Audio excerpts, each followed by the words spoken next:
miisaanka ku saaran amaba calooshan yar ee aad ka cawanayso kaliya waxaad xal u heli kartaa marka caadooyinka maalinlaha ah ee aad maalinkii subaxii waaga markuu ku baryo ilaa ay gabalka uu kaaga dhaco inta uu dhexle aad samaynayso aad wax ka bedesho aamin sidoo kaleete aragaaga yani visionkaaga iyo sida wax u arkaysidna in aad wax ka bedesho ayadana kaliya waxay ka caawin karaysaa in jirkaaga uu isbedelo waxaan hadalkan ku leeyahay xitaa dad badan waxa jira commentiyada kugu soo qoraayo coach anigu kan ma awoodno coach anigu kan ma iibsan karno channelkan inta badan waxa ku soo gudbiyaa wax walba oo sahli kara qofka inuu jirkiisa dhiso miisaankan uu iska rido khasab ma qofku inuu supplementiyo kala nooc ah ay guriga u yaalaan khasabna ma ahan gym ka jimamka ugu qaalisan inaad tagto imisa maanta lacag haysato caafimaad darana ka calaalaya waxa oo dhan muhiim ma ahan waxa muhiim ah waxyaabaha yaryar ee ziyaadada ku ah noloshaada inaad ka taqalusi karto waana sababta maanta videogeena uga dhignay 30 beri oo kaliya hadii aad sokorta ka tagto طبعا kaliya sokorta hadaad ka tagto gymta kuma dhihin cunto sax kuma dhihin sidoo kale tana supplementiyo soo iibso kuma dhihin 30 beri hadaad macaanka kor looga daraa cuntadaada ka tagto jirkaaga maxaa ku dhici kara waxaan kula qaybsan doonaa afarta isbuuc ee bisha ka kooban tahay isbuuc walba maxaad filan kartaa isbuuca koowaad sida jirkaaga physiologically gudaha uu isku bedeli doonaa isbuuca labaad maxaad rajeynaysaa kan saddexaad iyo kan afraad 30 beri oo kaliya hadii aad sokorta ka tagto ma laga yaabaa miisaan tiro badan inuu ka dhaco ma laga yaabaa noloshaada maanta halka ay taagan tahay dhankeeda kale in aad soo istaagto assalaamu calaykum warahmatullahi wabarakatuh magacaygu waa ku sabriye dabcan halkan waxaan uga hadalnaa fitnesska iyo caafimaadka haddii aad nagu cusubtaa fadlan kaliya waxaan ka codsanaynaa inaad channelka subscribe tiraahdo dabcan haddii aad like ku darsan kartana waan ka codsanaynaa sidoo kale qaybta hoose descriptionka mar walba oo idin sheegaa waxaa yaala 5 quraac oo aan ugu talagalay dadka walaalaha ah ee rabo inay miisaankooda degdeg ku dejiyaan inay la degaan sidoo kale waxaa taala 7 beri oo free diet ah af Soomaalina ku qoran qofkii u baahan uu la degi karaa waxa maalin walba maqalnaa sokortu dabcan waa sida droogada kale sokortu waa waxa inta badan dadka curyaamiya sokortu caafimaad darado dhan ayada mas'uulka ah laakiin wali ma is weydiisay 30 beri hadii aan iska dhaafo macaankan aan cuntada ku darsanayo shaahan aan sokorta ku daraayo iyo sidoo kale cabitaanadan kaleete ee fridge-ka ku jiro hadii aan faraha ka qaado jirkayga maxaa iska bedeli karaa isbuuc ugu horeeya marka maalinka saddexaad maalinka koowaad iyo maalinka labaad waxba lama dareemo maalinka saddexaad ilaa iyo maalinka toddobaad let's be honest daacada idin la hadlaa waa maalmaha qofku inuu sii wado inuu joojiyo go'aankeeda uu gaaro waa maalmaha qofku craving-ka tirada badan oo sokortu waliba xiiso uusan horay ugu qabi jirin oo bilaabayo inuu ugu xiiso maalmahan madax xanuun ayaad ka bixi weynaysaa wareer waxaa jira xataa rag ama dadka qaar oo intay iska dhaafeen madax wareer dartiisa ka shaqaysan waayo caajis tirada badan guri inaad ka baxdid ma rabtid waxa keenayna waxay tahay waxa ogaataa maskaxdaada mar walba oo aad macaan cunto waxay soo sii deysaa awaalmarin dhacaan yar oo loo yaqaano dopamine-kaas kaliya wuxuu ku abaalmarinaa marka aad wax macaana aad jirka soo geliso isbuucan marka waxaa dhacayso dopamine-kii ay maskaxda soo saaraysay waxaa lagu sameynaa in si temporary ah gadaal loogu celiyo waa labo isbuucan waxaa kaleeto filanaysaa in blood glucose-kaaga stable oo noqdo dabcan ganacaaga insulinki tirada badnaa uu jirka ku soo fasaxayay ee sokorti nadiifinayay yaa meesha ka yaraanayo saddex waxaa kale oo filanaysaa isbuucan koowaad in ay biyo badan jirkaaga ka baxaan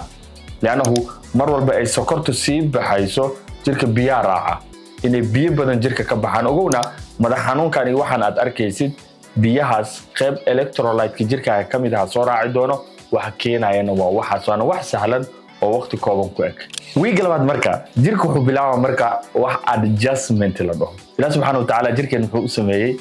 mar walba oo wax ay ka dhinaadaan jirku asagu inuu xal u raadiyo waxa inuu buuxsado jirkaaga marka wuxuu bilaabaa inuu adjustment isku sameeyo inuu isku dayo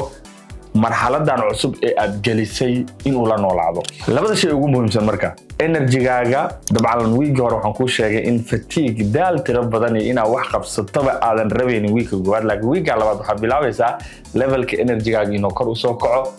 protein hadii dibiriye ay ku dhibi jirtay oo dibiriye sokorta keenta dibiryadu meesha ka bixaysaa haddaa cuntada cunto fresh ahaanaysa still xataa ma dareemaysid in aad dibiraysid ma dareemaysid cravingkii ama wixii macaanka kugu riixayay ee mar walba keenaya inaad macaan rabootidna si tartiib oo uu week labaad kaaga zuula weegan marka waxyaabaha cajiibka leh waxa kamid ah qaraha haddaa afka gelisid macaan tira badan aad dareemaysaa yacni waxaa soo noqonayo dhadhankii saxda ahaa ee uu carabkaaga iyo jirkaaga lahaa oo cuntada kale ku dhadhaminayay ogow sokortu xitaa carabkaaga dhadhanka way ka dishaa waxaa imaanaysa marka liinta macaanka ah haddaa cunto ama qaraha oo keliya haddii aad cunto inuu macaan kula noqdo aad ku raaxaysanaysid sidoo kale waxaa weegan kor u kacayo insulin sensitivitygu mar walba wuxuu opposite ku yahay insulin resistancega oo aad ogtihiin jirku mar hadduu insulin resistance galo inuu ku jiro marxalad bandow ah iska caabin ah marxalad unugyada jirkaagu ay diidayaan sokor walbo dhiigaaga soo garsho in ay qaabilaan so marka sensitivitygu waa opposite insulinka jirka ku yar hawsha dhiiga jirkaagana marxalad degani ku socotaa marka waxaa kaloo regulation sameynayo oo isku dayaya iyadana in la sadigareeyo laba hormoon oo muhiim ah haddana caqabad badan nagu haayo kow ghrelin hormone ee dhahaan oo ah hormoonka gaajada maskaxda u diro mar walba qofka bini'aadanka ah uu gaajo dareemo ilaahay subxaanahu wa tacaala naxariistiisa maskaxda hormoon yaa gaarsiiyo in ay gaajo jirto si ay u soo gaarto kadibna maskaxda amaray bixisaa adigana waxaad cunto tiraadisaa grelinkaas marka qofka marka uu yacni noloshan ku dhex jiro fawdada ah uu wuxuu raba iska cuno macaanka tirada badan uu cabo anytime uu iska soo galaa habeenkii adoonan u baahnayn yuu on iska noqonaa leptinka sidoo kale hormoonka keeno qofka dharagsanaado dharagta signalka ka bixiyo asigana settina lagu sameynaa waxaa imaanaysa marka waqtiyadii loogu talagalayna inay gaajo ku qabato waqtiyadii loogu talagalayna in aad dharagta dareemayso oo aadnan gaajo ku qabanaynin oo jirkaaga marxalad degan uu si toos u galo waa wiigii labaad le ogow kama dambeyn marka gut bacteriyada caloosha ku jirto iyadana sidoo kaleete way balance garoobaysaa wiigii saddexaad guulaha saxda ah marka qofka hadduu dareema maskixiyan yaa waxa u bilaabaysaa marka in aad wax u sadgarayso wiigii saddexaad focuskaaga soo noqonayo waxyaabo badan walahi alcadiim aadan ka fikiri jirin xataa waxaa bilaabaysaa inaad ka fikirto waxaa arkaysaa in yacni marka aad howlaha qaar qabanaysid focuska aad ku bixinaysid markii hore inaadan ku bixin jirin haddaa qof shaqeeya tahay haddaa qof entrepreneur tahay oo aad business ku jirto waad ka dareemaysaa in xataa mental muxuu ahay claritygaaga uu isbedel weyn ku dhacayo waa wiigii saddexaad sidoo kale wiigan inflammationka dhana jirka ka baxo jointiyadaadana waxay bilaabayaan inay iyagana resetting isku sameeyaan meel walbo jirka iska galgalo in ay bilaabato marka jirkoo dhanaa resetting sameynaa actually laakiin jointiyada inflammationkoo dhan waxaa bilaabanayso inuu jirkaaga ka zuulo hurdada iyo sidoo kaleete moodka isbabedela gaar ahaan haddaa qof dumar tahay oo aad hormonal imbalance ka calaacali jirtay waxaad wiigan saddexaad hormoonaadkaaga waxay bilaabayaan in sidii loogu talagalay iyo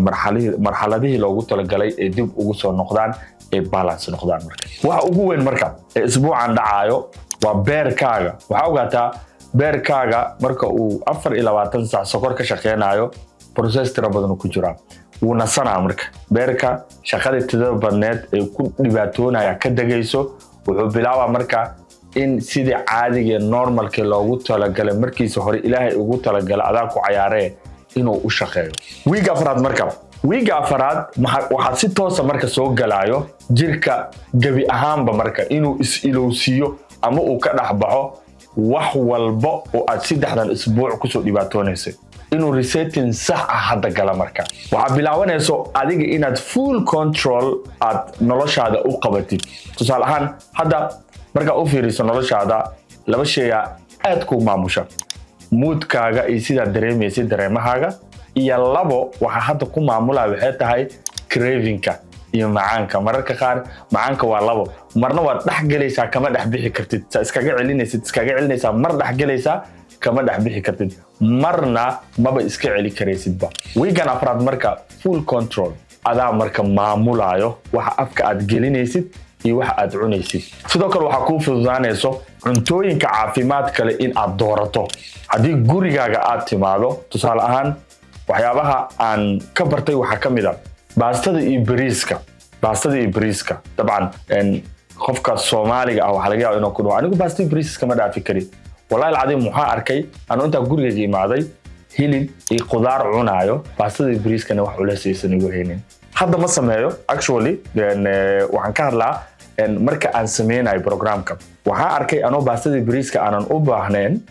oo iska cunaayo hilib caadi ah iyo qudaar kaliya wax craving uusan ii hayninba wiigan afraad waxyaabaha ugu muhiimsan oo aad arkaysid waxa ka mid ah sidoo kaleete suunka dhaxda aad ka xirato wuxuu bilaabaa inuu dabco yes calooshaada waxay bilaabaysaa inay xoogaa yar ay yani sidon beri waa dareemi kartaa wax badan kuma qaban kartid laakiin calooshaada waad ka dareemaysaa biyo badan jirka ka baxaayo sidoo kaleetana dharka inay kula soo ekaadaan ay bilaabayaan sidoo kale wiigan jirkaagu wuxuu bilaabayaa in uu isticmaalo keedkiisa saxda ah ee loogu talagalay inuu isticmaalo in mitochondriahaaga energy-giisa mitochondriuhu waa powerhouse-ka energy-ga jirka soo saaro waay inuu energy-ga si fiican u soo saaro dabcan mar walba energy la soo saarana jirkaaga miisaan badan oo ridaa baruur badanna waad gooysaa soo marka waxa bilaabanaysa cells-ka saxda ah ee loogu talagalo qofka inuu gubo energy-ga keedki ahaa ee aad waqti dheer soo rujin weyday sokortan ahayd waxa hor taagnaa ee ku diidanaa inaad soo rujiso inuu meeshu fadhiyo ka soo baxo maskaxda iska tag jirtaa baxayso oo qof iska maqnaa hadda ahaan jirta meesha way ka baxaysaa immune system-kaagana wuxuu noqonaa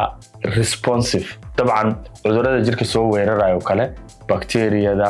virusyada immune system-ka diyaar u noqonaa cudur walba jirkaaga soo weeraro inuu iska celiyo sidoo kale proteinka aad hadda cunaysid iyo faatka sidoo kale dietary faatka ahna jirkaaga wuxuu bilaabaa inuu si toosan nafaqooyinka saxda ah u receive gareeyo soddon bir marka haddaan marka ku celiyo ma ahan